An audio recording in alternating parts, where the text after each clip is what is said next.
السلام علیکم ورحمۃ اللہ وبرکاتہ۔ الحمد للہ نحمده ونستعینه ونستغفره ونؤمن به ونتوکل علیہ ونعوذ باللہ من شرور انفسنا ومن سیئات اعمالنا من يهده اللہ فلا مضل له ومن يضلله فلا هادی له ونشهد أن لا إله إلا الله وحده لا شريك له ونشهد أن سيدنا ومولانا محمدا عبده ورسوله أما بعد فأعوذ بالله من الشيطان الرجيم بسم الله الرحمن الرحيم إنك لعلى خلق عظيم صدق الله مولانا العظيم وصدق رسوله النبي الكريم ونحن على ذلك لمن الشاهدين والشاكرين والحمد لله رب العالمين۔ میرے محترم دوستوں اور بزرگوں، پچھلے کئی جمعوں سے ہمارا ایک خاص موضوع سیرت النبی صلی اللہ علیہ وسلم اور خاص طور پر وہ سیرت کہ جو قرآن پاک میں بیان کی گئی ہے اس کی کچھ تشریح کر دی جائے۔ اسی سلسلے کو اس موضوع پر گویا کہ آپ صلی اللہ علیہ وسلم کی اس سیرت پر جو کہ تمام آپ علیہ السلام کے تمام اوصاف کا خلاصہ ہے، اس پر اس کو ختم کرتے ہیں کہ جو میں نے آپ کے سامنے آیت مبارکہ کی تلاوت کی ہے، اس میں اللہ تعالیٰ فرما رہے ہیں کہ انک لعلی خلق عظیم، کہ آپ صلی اللہ علیہ وسلم خلق عظیم، اخلاق عالیہ، اخلاق عظیمہ پر فائز ہیں۔ یہ جو عظیم کا لفظ ہے اس کا معنی ہوتا ہے بڑا، اور یہ ایسا لفظ ہے کہ جس کو اللہ تعالیٰ نے بھی استعمال فرمایا ہے ہمارے حق میں، کہ ایک جگہ بھی آتا ہے کہ اگر کوئی بندہ گویا کہ جس کی جان چھوٹ گئی قیامت کے دن بچ بچا کے کسی طرح سے وہ جنت میں پہنچ گیا نا، تو ایسے لوگوں کے بارے میں آتا ہے کہ ذالک الفوز العظیم، کہ اللہ تعالیٰ فرما رہے ہیں کہ یہ بہت بڑی کامیابی ہے۔ اب جس کو اللہ تعالیٰ فرما رہے ہیں بہت بڑی ہے، وہ واقعتاً بہت بڑی ہے، چونکہ وہاں کی جو کامیابی ہے نا، یہاں پر ہمیں اس کی قدر نہیں ہے، اس سکے کی یہاں پر قدر ہی نہیں ہے۔ اللہ تعالیٰ فرما رہے ہیں عظیم، بہت بڑی کامیابی ہے یہ۔ یہاں پر بھی عظیم کا لفظ استعمال فرمایا کہ آپ صلی اللہ علیہ وسلم انک لعلی خلق عظیم، کہ آپ صلی اللہ علیہ وسلم اخلاق عظیمہ پر فائز ہیں، بہت بڑے اخلاق کے مالک ہیں۔ اب آپ علیہ السلام کے لیے جو یہ لفظ استعمال کیا گیا، ایک تو اس کی تفسیر چند واقعات کے ساتھ پیش کرنی ہے، اور دوسرا ایک شبہے کا جواب دینا ہے۔ اب دیکھیے کہ عام طور سے اخلاق ہم یہ سمجھتے ہیں کہ خاندان کے اندر، معاشرے کے اندر اگر کوئی ایسا موقع آ جائے کہ جس میں کہا جا رہا ہے کہ یار تم دین پر اس قدر سختی سے عمل نہ کرو، باقی خاندان بھی ہے، خاندان کو ساتھ لے کر چلنا ہے، جو عقائد اور نظریات ہیں کچھ اس میں لچک اختیار کرو، جو دینی احکامات ہیں کچھ لچک اختیار کرو، سارے خاندان کو ساتھ لے کر چلنا ہے، سارے معاشرے کو ساتھ لے کر چلنا ہے، تو کچھ اپنے اندر اخلاق پیدا کرو۔ گویا کہ دین کے اندر لچک، عقائد کے اندر کمپرومائز، اس کو نام دیتے ہم اخلاق کا۔ اب دیکھیے کہ آپ علیہ السلام کے لفظ، آپ کے لیے لفظ استعمال ہو رہا ہے کہ آپ اخلاق عالیہ پر فائز تھے، اخلاق عظیمہ کے مالک تھے، اور آپ علیہ السلام کا ایک بہت بڑا وصف ہے دین پر استقامت، کہ آپ علیہ السلام نے عقیدے کے اندر کمزوری نہیں آنے دی، جو آپ علیہ السلام کو حکم ملا نا اس میں آپ نے لچک برداشت نہیں کی کہ شروع میں دیکھ لی جب ابتدائی دنوں کے اندر جب آپ علیہ السلام نے دعوت کا کام شروع کیا، دعوت دینی شروع کی، تو بڑے بڑے سردار مل کے آگے کہ یہ آپ کا بھتیجا جو دعوت دیتا ہے تو کیوں نہ ایسا کریں کہ ہم بیٹھ کر بات کر لیں، اس کو کیا چیز چاہیے، سرداری چاہیے یا کوئی اور چیز چاہیے، جو یہ چاہتا ہے ہم بیٹھ کر بات کر لیتے ہیں، ہم دینے کے لیے تیار ہیں۔ تو آپ علیہ السلام کو جناب ابو طالب نے بلایا اور ساری بات ان کے سامنے رکھی، تو آپ علیہ السلام نے ایسا ٹھوس جواب دیا کہ مشرکین مکہ سمجھتے تھے کہ اس سے بڑھ کر کوئی جواب ہو ہی نہیں سکتا۔ گویا کہ آپ علیہ السلام نے کوئی دوسری آپشن چھوڑی نہیں، جواب ہی ایسا سخت دیا۔ آپ علیہ السلام نے فرمایا کہ اگر یہ میرے دائیں ہاتھ پہ سورج رکھ دیں، بائیں ہاتھ پہ چاند رکھ دینا، میں پیچھے نہیں ہٹوں گا۔ میں اپنے عقائد، اپنی دعوت، جو حکم مجھے ملا ہے اس میں لچک برداشت نہیں کروں گا، میں اس کو ٹھوک بجا کر بیان کروں گا۔ تو وہ ایسا جواب دیا کہ گویا کہ دوسری آپشن ہی نہیں تھی، دوسرا مطالبہ ہی نہیں کیا۔ انہوں نے کہا جب یہ جواب دے دی اس سے بڑھ کر جواب تھا ہی کوئی نہیں۔ تو دیکھیے کہ یہاں پر آپ علیہ السلام عقائد کے اندر، اب احکامات کے اندر کمپرومائز نہیں کر رہے۔ اب اس کو اخلاق سے تعبیر نہیں کر سکتے ہم کہ جناب کوئی رسومات کے اندر خاندان والے مبتلا ہیں، بدعات کے اندر مبتلا ہیں، تو چہ جائے کہ وہ ترک کرے، وہ ہمیں بھی دعوت دے رہے ہوتے ہیں۔ اور جناب کو اگر کوئی بندہ بات کر ہی لے بیچارہ تو کہتے ہیں کہ یار آپ کے اندر اخلاق نہیں ہے، ویسے تو آپ بڑے دیندار ہیں، آپ کے اندر اخلاق نہیں ہے۔ گویا کہ ایک اس چیز کا نام اخلاق رکھ دیا۔ آپ علیہ السلام کے سامنے دیکھ لیں کہ کس قدر آپ پر مصائب آئے، طائف کے اندر دیکھ لیں، شیب ابی طالب کے اندر دیکھ لیں کہ 3 سال محاصرہ رہا، اور صحابہ کرام پر کس قدر ظلم و ستم کیا جا رہا ہے، آپ علیہ السلام کے سامنے کیا جا رہا ہے، لیکن لچک نہیں، دین کے اندر لچک برداشت نہیں ہے۔ ساری قربانیاں دینے کے لیے تیار ہیں، آپ علیہ السلام خود قربانی دے رہے ہیں، طائف کے اندر لہو لہان ہو گئے۔ صحابہ کرام کو دیکھ لیں کیا کیا ظلم نے کیا گیا، لیکن لچک نہیں، کمپرومائز نہیں دین کے معاملے میں۔ ایک ہے اگلا بندہ عمل کرے کرے نہ کرے نہ کرے، ایک اس کا معاملہ ہے، ایک یہ ہے کہ بندہ دینی نظریات کے اندر لچک پیدا کر لے، یہ بڑی خطرناک ہوتی ہے۔ جس چیز کو آپ حق سمجھ رہے ہیں، جو آپ کا نظریہ ہے، جو آپ کا عقیدہ ہے، اس میں اگر لچک برداشت کریں گے، ایک وقت ایسا آئے گا الیاذ باللہ کہیں ایسا نہ ہو کہ دین خطرے میں پڑ جائے۔ یعنی کہ دین کو اتنی مضبوطی سے تھامنا ہوتا ہے، بچوں کی تربیت ایسی کرنی ہوتی ہے۔ آپ علیہ السلام کی کتنی احادیث ہیں جس کا مفہوم یہ نکلتا ہے کہ تمہیں سولی پر لٹکا دیا جائے، تمہیں آگ میں ڈال دیا جائے، دین کو نہ چھوڑنا، نظریے کو نہ چھوڑنا، جان ہی ہے نا، بس جان چلی جائے گی۔ کتنی احادیث کے اندر یہ مفہوم ثابت ہے۔ تو گویا کہ جب بچوں کی تربیت، ہماری اپنی تربیت، اپنی اولاد کی تربیت ایسی ہو کہ اگر کوئی ایسا وقت آ بھی جائے کہ جیسے دیکھیے ایسے وقت تو آنے والا ہے نا کہ آپ علیہ السلام نے فرمایا جس کا مفہوم ہے کہ ایک وقت ایسا بھی آئے گا دین پر چلنا ایسا ہی ہے جیسے انگارہ ہاتھ میں لے کر چلنا۔ ابھی تو وہ وقت نہیں ہے بھائی، الحمدللہ نماز پڑھ رہے ہیں، روزے رکھ رہے ہیں، زکوٰۃ دے رہے ہیں، حج کر رہے ہیں، قرآن پڑھ رہے ہیں، مسجدوں میں آ رہے ہیں، جمعے ہو رہے ہیں، بیانات ہو رہے ہیں، تقریریں ہو رہی ہیں، سارے معاملات چل رہے ہیں۔ ابھی وہ وقت نہیں ہے۔ اللہ تعالیٰ ایسے وقت سے بچائے، اللہ تعالیٰ کی پناہ، کیونکہ ہم تو کمزور ایمان والے ہیں بھائی، کمزور ایمان والے ہیں۔ تو اپنی اور اپنی اولاد کی تربیت ایسی ہو کہ نظریے کیوں نہیں چھوڑنا، جان جاتی ہے تو جائے، جو عقیدہ، جو ایمان پر قائم رہنا۔ اب تو دیکھیے کہ ہمارے نظریات اس قدر کمزور ہیں نعوذ باللہ کہ یہ مرزائی اور قادیانی تھوڑی سی وہ لالچ ہی دیتے ہیں،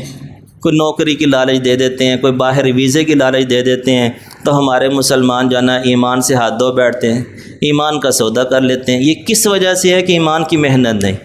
نظریات میں کمزوری ہے، صرف اس وجہ سے۔ تو لہذا اس کو اخلاق نہیں کہا جاتا جناب، نظریے پر کمپرومائز، عقیدے کے اندر کمزوری، احکامات کے اندر کمزوری کو اختیار کرنا، اس کو اخلاق نہیں کہا۔ اگر یہ اخلاق ہوتے تو پہلے آپ علیہ السلام یہ کرتے۔ آپ علیہ السلام کے بارے فرمائے انک لعلی خلق عظیم، آپ اخلاق عظیمہ کے مالک ہیں، اور ساتھ آپ علیہ السلام کا عمل ایسا ہے کہ لچک نہیں ہے، نظریے میں لچک نہیں ہے۔ تو گویا کہ عین اخلاق عظیمہ ہے کہ بندہ اپنے دین پر سختی سے قائم رہے۔ ایک آپ صلی اللہ علیہ وسلم کا وصف یہ تھا کہ آپ علیہ السلام اعمال پر مداومت اختیار فرماتے، یعنی کہ عمل جو بھی کیا نا اس پر دوام اختیار کرنا، ہمیشگی اختیار کرنا، اس کے بارے میں آپ علیہ السلام نے فرمایا، جس کا مفہوم ہے احب الاعمال الی اللہ ادومها وان قل، کہ اعمال میں مداومت اختیار کرنا، ہمیشگی اختیار کرنا، یہ اللہ تعالیٰ کو بڑا محبوب ہے۔ وان قل، اگرچہ عمل تھوڑا ہی کیوں نہ ہو۔ اب اگر ایک دن بندہ جو ہے نا 50 نفل پڑھ رہا ہے اور اس کے بعد پورا مہینہ جو ہے نا 2 نفل بھی نہیں پڑھ رہا، تو 50 نفلوں کا ثواب تو ملے گا، لیکن اللہ تعالیٰ کو محبوب یہ ہے کہ بندہ کوئی تھوڑا ہی عمل چاہے شروع کر لے، اس پر مداومت اختیار کرے، ہمیشگی اختیار کرے۔ اور آپ صلی اللہ علیہ وسلم کی سنت بھی یہی تھی کہ آپ علیہ السلام جب ایک عمل شروع کرتے اس میں مداومت اختیار کرتے،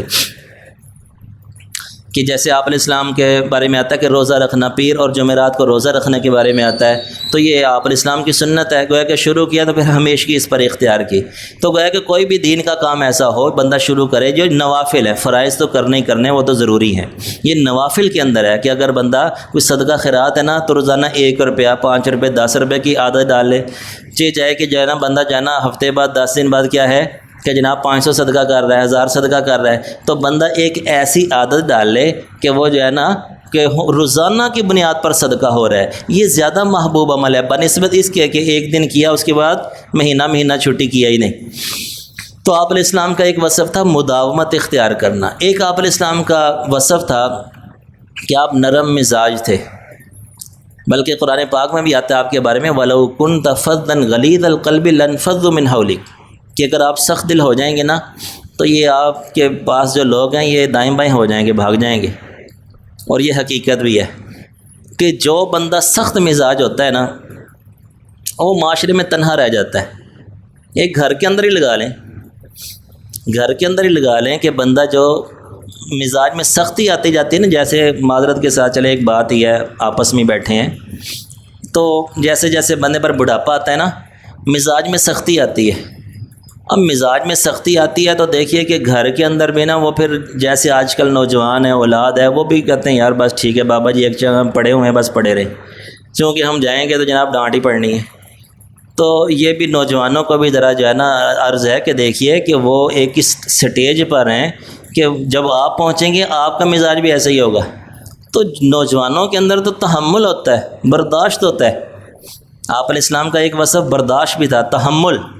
گویا کہ ابھی نوجوان نہیں ہے تو حضور کا وصف تحمل بھی تو ہے نا۔ جو بزرگ حضرات ہیں وہ نرمی کے پہلو کا مد نظر رکھیں، اور جو جوان ہے وہ آپ علیہ السلام کا جو وصف ہے تحمل اور برداشت اس کو سامنے رکھیں۔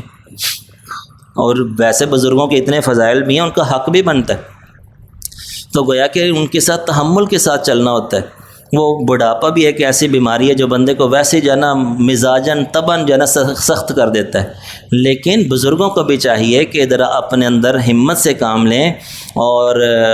ہر بات پر بچوں کو نہیں ڈانٹنا چاہیے، بات پر بچوں کو نہیں ڈانٹنا چاہیے، اپنی بیماری کا غصہ، اپنے بڑھاپے کا غصہ بچوں پر نہیں نکالنا چاہیے، کیونکہ بچوں کی بھی تربیت نہیں ہے، بچے باغی ہو جاتے ہیں، بچے بدزن ہو جاتے ہیں۔ نرمی سے، شفقت سے، محبت سے پیش آنا چاہیے، کیونکہ محبت ایسی چیز ہے کہ وہ پرایوں کو بھی جو ہے نا اپنا بنا دیتی ہے۔ یہ محبت ایسی چیز ہے کہ جیسے ایک حدیث شریف میں آتا ہے جس کا مفہوم ہے کہ ایک صحابی آئے، بدو تھے، جو بدو ہوتے ہیں نا عربی تھے، یعنی کہ پڑھے لکھے نہیں ہوتے، تو کبھی کبھار آنا ہوتا تھا، اتنی تعلیمات سے بھی واقف نہیں ہوتے تھے، تو وہ مسجد کے ایک کونے میں پیشاب کرنا شروع کر دیا، مسجد کے حصے میں پیشاب کرنا شروع کر دیا۔ تو صحابہ کرام اٹھے انہیں روکنے کے لیے، تو آپ نے فرمایا دعوہ، چھوڑ دو، رک جاؤ۔ گویا کہ وہ جو عمل کر رہا تھا اگرچہ وہ غلط تھا، لیکن لازم بات ہے کہ اب یہ سارے جا کے ایک دم سے اس کو کہیں گے تو وہ پیشاب بند ہو جائے گا نا، وہ ڈر جائے گا، رک جائے گا، تو وہ ایک بیماری کا باعث بھی بن سکتا ہے۔ تو آپ نے کہا دعوہ، چھوڑ دو اس کو۔ جب وہ فارغ ہو گئے تو پھر صحابہ کرام سے کہا کہ اس پر ڈول ایک پانی کا بہا دو، چونکہ کچی زمین ہے، کچی زمین جب خشک ہو جاتی ہے نا تو طہارت الارض یبسھا، تو زمین کی پاکی کیا ہے، اس کا خشک ہو جانا، کچی زمین ہو وہ خشک ہو جائے تو پاک ہو جاتی ہے۔ تو گویا کہ صحابہ کرام کہا کہ اس پر ڈول پانی کا بہا دو، اور اس بندے کو بڑی محبت سے سمجھایا کہ مسجدیں اس کام کے لیے نہیں بنائی جاتی، یہ کام مسجد میں نہیں کرنے ہوتے، یہ کام باہر کرنے ہوتے ہیں، بولو براز پیشاب وغیرہ مسجد سے دور باہر جا کے کرنے ہوتے ہیں۔ تو بڑی محبت سے اس کو سمجھا دیا۔ اب کتنا سخت عمل ہے دیکھیے کہ جناب مسجد میں پیشاب کرنا، پھر مسجد نبوی میں، پھر آپ علیہ السلام کی مجلس ایک طرف لگی ہوئی ہے، ابھی تو خدا نخواستہ کوئی ایسا معاملہ کر دے، کوئی بیچارہ بالکل ابتدائی مسلمان ہو، یا مسلمان بھی کیوں نہ ہو کہ عرصے سے مسلمان ہے لیکن تعلیمات نہیں ہے، تو کوئی ایسا عمل کر دے گا تو دیکھیے ہمارے یہاں کیا معاملہ ہو جائے گا، فوراً گستاخی اور اس طرح کے فتوے ہم شروع کر دیتے ہیں۔ تھوڑا سا جو ہے نا حوصلہ بھی رکھنا چاہیے۔ لوگوں کے اندر تعلیم کی ویسے ہی کمی ہے، عمل کی بہت زیادہ کمی ہے، بڑے عجیب کام کر دیتے ہیں۔ اب دیکھیے کہ ایک معاملہ ہی چل پڑا ہے کہ جناب بات پر جو ہے نا وہ گستاخی اور بدتمیزی کے فتوے لگا دیتے ہیں۔ یہ علمی چیزیں ہوتی ہیں، اس میں پہلو نکل بھی رہا ہوتا ہے، نہیں بھی نکل رہا ہوتا۔ یہ تو اہل علم کا کام ہے نا، عوام کا کام نہیں۔ ایک تماشا بنا دیا سوشل میڈیا پر، وہ بس ایک ٹرینڈ چل پڑا ہے کہ جس کو مرضی جو مرضی کہہ دو تھوپ دو، تو بس ایک چیز چل پڑتی ہے بھئی۔ اس میں بعض اوقات صحیح بھی واقعہ ہوتا ہے اور بعض اوقات نہیں بھی واقعہ ہوتا، تو گویا کہ ہم ان کاموں میں بہت آ گئے ہیں۔ وہاں دیکھیے کہ مسجد نبوی میں ایک کام ہو رہا ہے تو اس کو گویا کہ ایک برداشت کیا جا رہا ہے، اس کے بعد سمجھایا جا رہا ہے۔ تو ایک برداشت اور تحمل یہ بہت بڑا وصف ہے آپ صلی اللہ علیہ وسلم۔ اسی طرح ایک صحابی آئے، انہوں نے کہا یا رسول اللہ مجھے زنا کی اجازت دے دیجیے۔ اب بتائیے کہ مصلی پہ ایک بندہ امام صاحب بیٹھے ہوں، کوئی آگے ایسی بات کرے تو صحیح بھلا، کوئی ایسی بات کر کے دیکھے۔ تو جناب دیکھیے کہ آپ علیہ السلام حضور نبی کریم صلی اللہ علیہ وسلم ہیں اور جناب مسجد نبوی ہے، اور وہ بندہ آ کے زنا کی اجازت مانگ رہا ہے۔ تو حضور نے بڑی محبت سے اس کو سمجھایا کہ نہیں بھی ایسے نہیں، اگر دیکھو کہ تمہاری بہن ہے، بیٹی ہے، ماں ہے، خالہ ہے، پھوپھی ہے، 5-6 مثالیں دی محرم رشتہ داروں کی، کہ اگر اس کے ساتھ یہ عمل کیا جائے تو تم برداشت کرو گے؟ کہا نہیں میں نہیں برداشت کروں گا۔ فرمایا جب سے تم کرو گے تو وہ بھی کسی کی ماں، بہن، بیٹی ہے، پھوپھی ہے، خالہ ہے۔ تو اس طرح سے سمجھایا، پھر اس کے لیے دعا دی، اللہم طہر قلبی، یا اللہ اس کے دل کو پاک کر دے، اس کو دعا دی، اس کو محبت سے سمجھایا۔ گویا کہ تحمل اور برداشت یہ بہت بڑا ایک وصف ہے۔ اسی طرح نرم مزاجی اور تحمل، یہ دونوں گویا کہ ساتھ ہی چلتے ہیں، نرمی بھی ہو اور تحمل بھی ہو۔ ہمارے معاشرے کے اندر سے جو ہے نا دونوں چیزوں کا فقدان ہے، نرمی بھی ختم ہوتی جا رہی اور تحمل اور برداشت بھی ختم ہوتا جا رہا ہے۔ یعنی ہم اپنے دینداروں کی بات کر رہے ہیں، مجھ سمیت، یعنی کہ ہم اپنے دینداروں کی بات کر رہے ہیں کہ جو علمی مجالس میں اٹھنا بیٹھنا ہے، کہ یہ تحمل بھی نہیں ہے اور نرم مزاجی بھی نہیں، جو کہ آپ الاسلام کے اوصاف عالیہ میں سے ہیں۔ دیکھیے کہ جو سیرت طیبہ کے موضوعات پڑھائے جاتے ہیں، جتنے جمعے ابھی ہم نے اس میں سیرت طیبہ پر پڑھے اور پڑھائے، سنے اور سنائے، مقصد کیا ہے کہ تمام کو سامنے رکھ کے ایک حکم دے دیا، لقد کان لکم فی رسول اللہ اسوۃ حسنہ، کہ حضور تمہارے لیے نمونہ ہونے چاہیے، آئیڈیل ہونا چاہیے۔ تو بندہ ایک بات جو آپ صلی اللہ علیہ وسلم کی نسبت سے پتہ چل جائے نا کہ حضور کا یہ وصف تھا اور حضور ہمارے آئیڈیل ہونا چاہیے، ہمیں حکم یہ ملا ہے، تو ایک اس مجلس کے اندر، جس مجلس میں بھی پتہ چلے، یہ حق ہوتا ہے بندے پر کہ اس مجلس میں وہ جو ہے نا عزم کر لے کہ میں اس پر عمل کروں گا۔ یہ کم سے کم درجہ بتلا رہا ہوں، علم پر عمل کرنے کا کم سے کم درجہ، کہ جب علم جس مجلس میں پتہ چل جائے، جیسے جمعہ کی مجلس ہے، آپ کسی درس کی مجلس میں ہیں، آپ کسی بیان کی مجلس میں بیٹھے ہوئے ہیں، بیان سننے ہیں، اس مجلس کے اندر بیٹھے بیٹھے یہ عزم کرنا کہ یا اللہ میں اس پر عمل کروں گا، یہ عزم ہے۔ اور پھر اس کے بعد دعا مانگنا کہ یا اللہ میں کمزور ہوں، یا اللہ پاک یہ جو دین کی بات مجھ تک پہنچ گئی ہے، یا اللہ پاک مجھے عمل کرنے کی توفیق عطا فرما۔ یہ دو کام بندہ کر لے نا تو کم سے کم جو درجہ ہے نا کہ علم پر عمل کرنے کا، گویا کہ وہ اس پر عمل ہو جائے گا۔ کم سے کم درجہ یہ ہے، علم پر عمل کرنا ویسے ضروری ہے، فرض درجے کی چیز ہے، تو اگر یہ بندہ دو کام کر لے کہ جس مجلس میں پتہ چلے عزم کر لے اور دل ہی دل میں دعا بھی کر لے کہ یا اللہ اس پر عمل کی توفیق عطا فرما، تو گویا کہ اس نے اپنے علم پر عمل کر لیا۔ لا محالہ جیسے معاشرہ ہے اور جیسے قدم قدم پر گناہ ہیں، ایسا تو جو ہے نا بس یہ کوئی اللہ تعالیٰ کا خاص فضل ہی ہوگا کہ بندہ ایک بات سن لے اور جناب موت تک پھر وہ اختیار کر لے۔ یہ تو بہت بڑی ایک بندے کی کرامت ہوگی۔ کتنی باتیں ہم ایسی مجالس میں سنتے ہیں، لیکن تھوڑی دیر کے لیے اگر توفیق مل جائے، پھر کبھی یاد آ جائے، پھر توفیق مل جائے، تو گویا کہ یہ بھی ایک عمل کرنے کا ایک داعی ہے، عمل کرنے کے اندر ہی آتا ہے۔ تو جب مجلس میں بیٹھے ہوں، جتنی باتوں کا بھی علم ہو جائے، اس میں عمل کرنے کی نیت ہو اور اللہ تعالیٰ سے دعا ہو۔ اللہ تعالیٰ سے دعا ہے کہ جتنی باتیں سنی اللہ تعالیٰ ان کو سمجھنے، اس پر عمل کرنے کی توفیق عطا فرمائیں۔ وآخر دعوانا الحمدللہ رب العالمین۔